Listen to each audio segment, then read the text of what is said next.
Sunday, June 19th.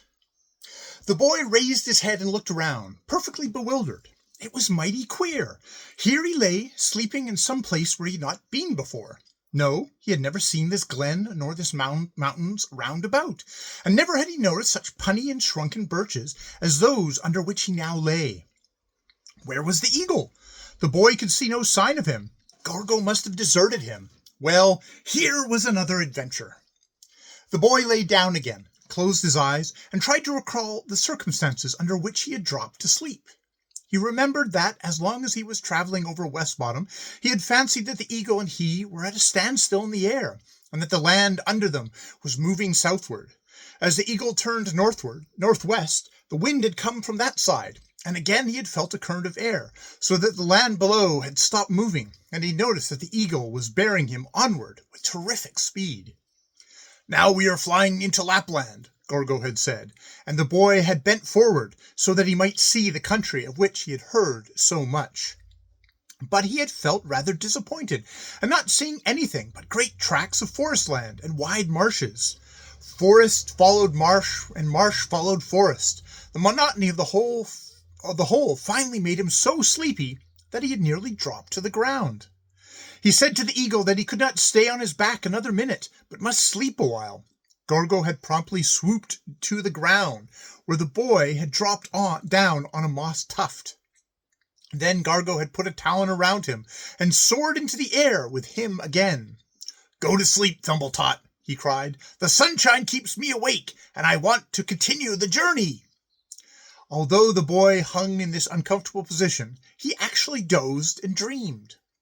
He dreamed that he was on a broad road in southern Sweden, hurrying along as fast as his little legs could carry him. He was not alone.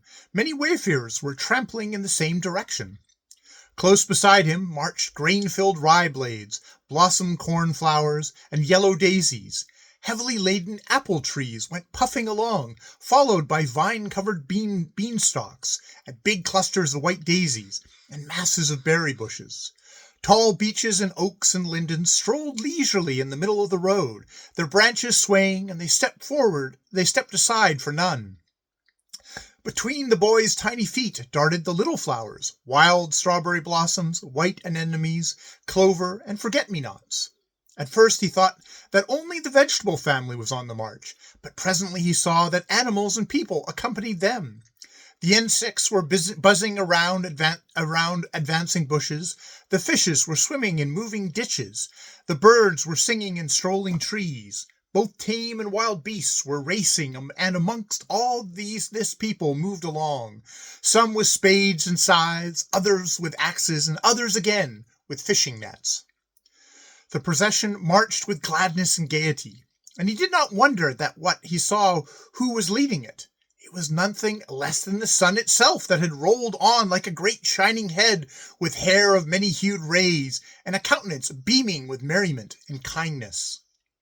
"Forward march!" it kept calling out. None need feel anxious whilst I am here. Forward march!" "I wonder where the sun wants to take us to," remarked the boy. A rye blade that walked beside him heard him and immediately answered. "He wants to take us up to Lapland to fight the ice witch." Presently the boy noticed that some of the travelers hesitated, slowed up, and finally stood quite still. He saw the tallest beech tree stopped, and that the rosebuck and the wheat blade tarried by the wayside, likewise the blackberry bush, the little yellow buttercup, the chestnut tree, and the grouse. He glanced about him, and he tried to reason out why so many stopped. Then he discovered that they were no longer in southern Sweden. The march had been so rapid that they were already in Svedland. Up there the oak began to move more cautiously. It paused a while to consider, took a few faltering steps, then came to a standstill. "Why doesn't the oak come along?" asked the boy. "It's afraid of the ice witch," said a fair young birch that tripped along so boldly and cheerfully that it was a joy to watch it. The crowd hurried on as before. In a short time they were in Norrland, and now it mattered not how much the sun cried and coaxed. The apple tree stopped, the cherry tree stopped, the rye blade stopped.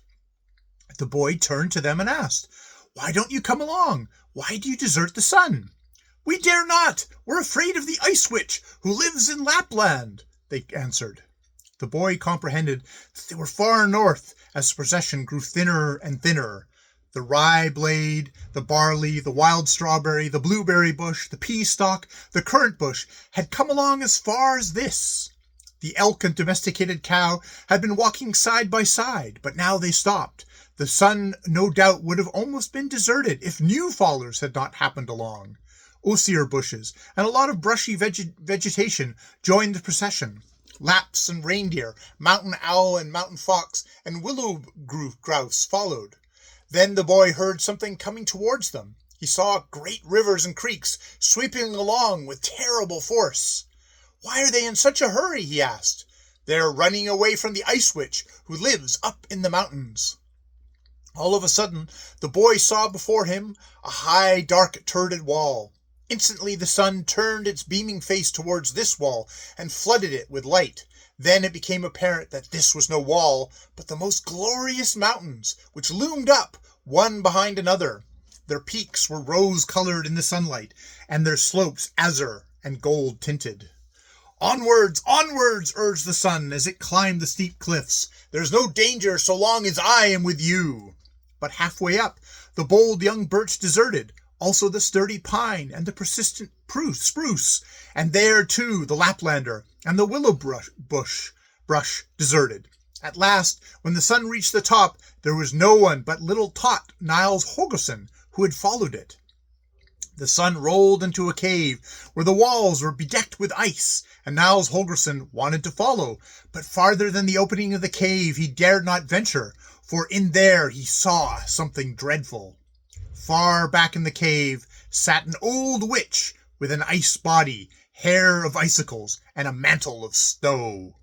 At her feet lay 3 black wolves, who rose and opened their jaws when the sun approached. From the mouth of one came a piercing cold, from the second a blustering north wind, and from the third came impenetrable darkness. "That must be the Ice Witch and her tribe," thought the boy. He understood that now was the time for him to flee, but he was so curious to see the outcome of the meeting between the sun and the Ice Witch that he tarried.